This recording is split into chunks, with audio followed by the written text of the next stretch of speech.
Because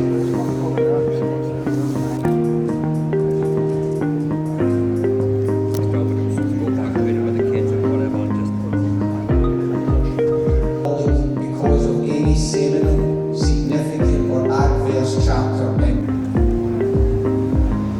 Certainly. So the Game of Two Halves project is all geared around male self-harm and start to break down some of these the stigma around the conversations around male suicide, particularly prevalent in this area. And one of the key calendar events of the project is to hold an annual conference where hopefully what we've achieved today, there were three main purposes, I think: to have positive engagement, get people talking and have that conversation, and in its basic form that's what this conference was a conversation talking about the things that people need to be talking about.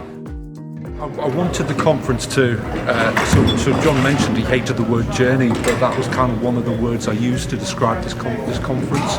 I wanted to take the delegates on a bit of a journey which starts to normalise everything around poor mental health, particularly in males, and the structure of the conference was to have a discussion about a spiral into mental health. For today it was centred around alcoholism.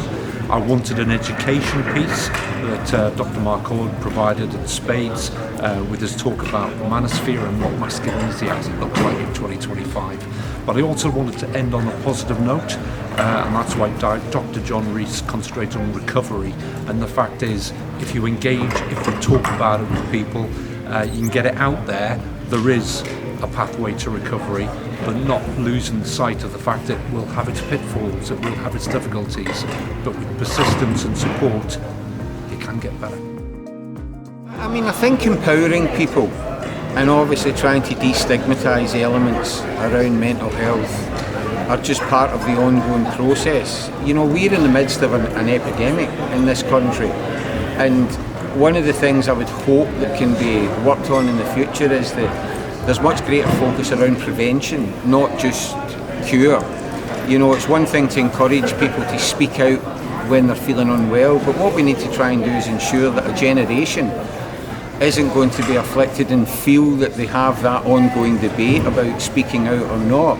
It's absolutely integral, and because of the close alignment with the football club and the fanaticism that exists within the area and within this city towards Sunderland, then I think it's a very, very useful and very appropriate vehicle on which to carry that message, because all of the figures, tragically and sadly, point to this area, this city, being a major sufferer in a very collective sense of issues surrounding drugs, alcohol, suicide,